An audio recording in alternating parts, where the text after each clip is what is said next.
been that excited for a win ever. I don't believe. There's so much on the line. We're not racing for a win. We're racing for a championship. There's so much on the line. And in those last 15 laps, Kevin was behind me, and he was catching me. I wasn't good on the long run all day, and I knew that. And 18 got by me way too easy. and then I knew Kevin was going to be there, and I had to hold him off and race as hard as I possibly can, which gave us the opportunity to restart fourth, get to second, and then actually ultimately lead after everything happened down in turn one. So what an awesome win for this team. The biggest thing that I think is, these two end of the last two rounds that we've been in those do or die situations, and that's a lot of pressure to put on a race team, and to see that we're better under pressure means so much to me as a driver to have a team like that, and they execute, and we've won both those races, and I can't wait for Homestead because I know this team can do it.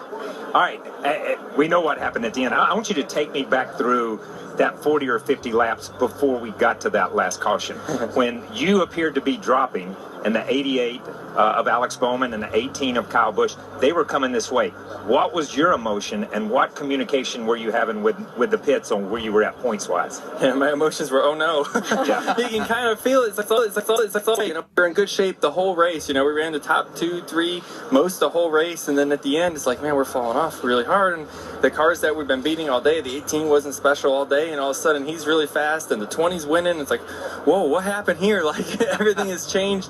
And they got really good, and we didn't really pick up the speed we needed to. And as there's Kevin and I racing, that was all I had, as hard as I can go. And he raced me clean, and I appreciate that. It was so cool to see us both racing so hard and so clean when there's so much on the line like that. It was a lot of fun to be a part of. And man, you're not kidding. I was sweating. I was thinking about everything inside the car. Todd's giving me information saying you can't let him by you, and we're out. And it's like, oh my God. And there's 2 to go, and I was in front of him at the time. I was like, this is going to be crazy. And who'd have thought we'd win the race after that? So what a special day. So once you knew that you were declared the leader after the Kansas spin, what was your plan in going in? What was going through your mind? What did you want, or did it all depend on what that inside car of Kyle Busch was going to be doing as you came off of turn 4 to take the green? Yeah, it was all about having a good launch, and it's hard to do because the tires were old. Most of the time, all day today, you can just mat it, and the tires weren't spinning because you had new tires on it. But that's a restart with a lot of laps on your tires.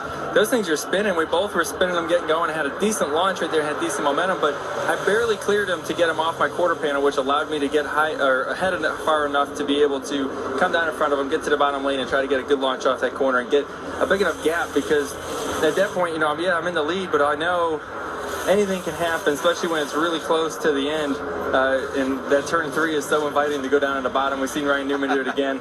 That was going through my mind. So I need a big enough lead to where they can't catch me when they dive bomb me. Yeah, I want to go back to Talladega. You had speed. Texas, you had speed.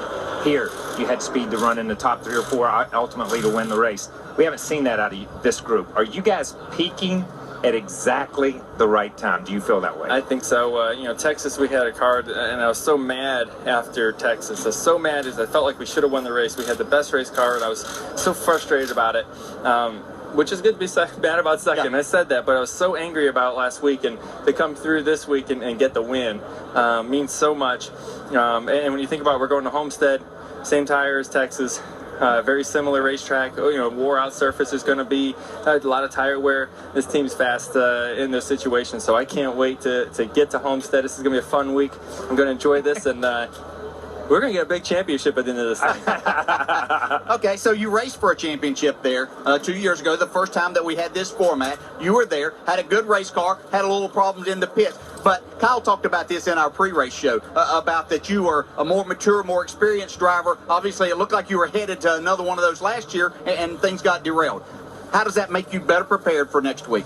Everyone told me after Homestead a couple of years ago, you got to lose one to win one. I thought that was the biggest line of BS I've ever heard in my life. I still think that, but I do think actually living through it one time and being able to race under that type of pressure and know what you have to do for the whole week, not just the race on Sunday, but the weekend, the week leading up to it, all that stuff, to have that experience of knowing how to do that now. I said after Homestead a couple years ago, and I've been saying it throughout this chase, man, if we're back in that situation, I know what to do now, and this whole race team knows what to do. We've been through it before, we've lived it before, we know what to do, and I can't wait to get down there. Okay, having said that, what are you going to do this week? we're going to focus on our race car. I'm going to relax. I need to enjoy this. This is an amazing opportunity. You need to, definitely savor the moment, but there's also an amazing opportunity sitting in front of you, and you have to take advantage of that opportunity. And we need to do the same things we did this week. The way we prepared this weekend, the way we raced, the way we practiced, the way everything. We need to do it exactly the same, because that's what we raced for today. We raced like we were in Homestead today. I had to. There was no option. All of us had to do that, and we just got to do the same thing next week. We talk about you keeping your composure, but your team did too. And with this win, with this advancement, you keep Ford's hopes alive for winning a championship in Roger Penske's 50th year. I can keep adding to it, but I don't know if it gets I heard plenty of times from Etzel and Dave Parasak and those guys that, it's Ford championship weekend. There better be a Ford in that race. So that was cool. That's the most Todd ever gets. The most emotion right there. This is static, isn't it? He didn't even open his mouth. I was going, but I think I pulled a muscle. I was so excited. I got to tell you, when you walked up, I said, "Come on, let's hug it out here."